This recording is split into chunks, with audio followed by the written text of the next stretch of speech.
మేడారం మహాజాతర కీలక అంకానికి చేరుకుంది. ఇవాళ చిలుకలగుట్ట నుంచి సమ్మక్క తల్లి దిగొచ్చి భక్తుల ముక్కులు అందుకోనుంది. ప్రధాన పూజారి కొక్కెర కృష్ణయ్య సమ్మక్క తల్లిని గద్దెలపైకి ప్రతిష్ఠించనున్నారు. సాయంత్రం 5గురు సమ్మక్క పూజారులు చిలకలగుట్టపైకి వెళ్లి కుంకుమ భరణి రూపంలో సమ్మక్కను తీసుకుని చిలకలగుట్ట చివరి మూల మలుపు వద్దకు వస్తారు. అక్కడ కలెక్టర్ సమ్మక్క తల్లికి స్వాగతం పలకగానే ఎస్పీ AK-47తో గాల్లోకి కాల్పులు జరిపిన తర్వాత సమ్మక్క గుట్ట దిగుతుంది. అక్కడి నుంచి భక్తజన సందోహం తల్లికి స్వాగతం పలకనుంది. సమ్మక్క తల్లి వస్తుందన్న సంకేతంతో జాతర ప్రాంగణం అంతా ఒక్కసారిగా ఉద్వేగానికి లోనవుతుంది. రైట్, మరిన్ని అప్డేట్స్ మా కరెస్పాండెంట్ రమణ అడిగి తెలుసుకుందాం. రమణ, చెప్పండి, చివరి అంకానికి చేరుకున్నట్టుగా చూస్తున్నాం మేడారం జాతర. మొత్తానికి ఏంటి ఇవాళ, అలాగే ఏర్పాట్లు ఏ రకంగా ఉన్నాయి, అప్డేట్ చెప్పండి.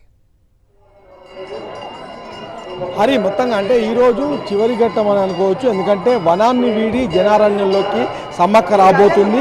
మనం నిన్న ఒక కీలకమైన ఘట్టాన్ని చూసాము. మనం ప్రస్తుతం సమ్మక్క సారలమ్మ గద్దె వద్ద ఉన్నాము. సమ్మక్క గద్దెని చూడవచ్చు, అదేవిధంగా ఇటువైపు సారలమ్మ గద్దెని చూడవచ్చు. అయితే సారలమ్మతో పాటుగా పైడిద్దరాజు గోవిందరాజును కూడా నిన్న సాయంత్రం అర్ధరాత్రి వరకు వాళ్ళని తీసుకొని వచ్చారు గద్దెలపైకి. ఈరోజు సమ్మక్క చిలకలగుట్ట నుంచి రానుంది కోయ పూజారుల ఆధ్వర్యంలో.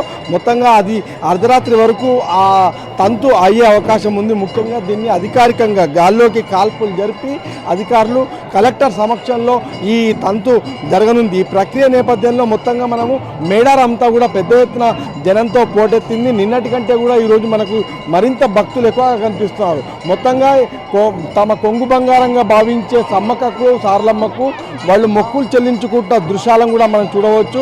మొత్తంగా అంటే బంగారంగా బెల్లంతో పాటుగా పలు రకాల మొక్కులను వాళ్ళు చెల్లించుకుంటున్న దృశ్యాలను కూడా మనం చూస్తున్నాము. మరొక వైపు కొద్దిగా ముందుకు మనం కెమెరా తిప్పి చూపిస్తే కనుక అటువైపు కోళ్ళు, అంటే ఎదుర్కోళ్ళు అని చెప్పేసి కోళ్లను గాల్లోకి విసిరేసే దృశ్యాలు కూడా మనకు కనిపిస్తాయి. మొత్తంగా మనకు ఈరోజు మేడారం సమ్మక్క జాతరలో ఒక కీలక ఘట్టం అని చెప్పుకోవచ్చు. Hari, all right Ramana, thanks for the inputs.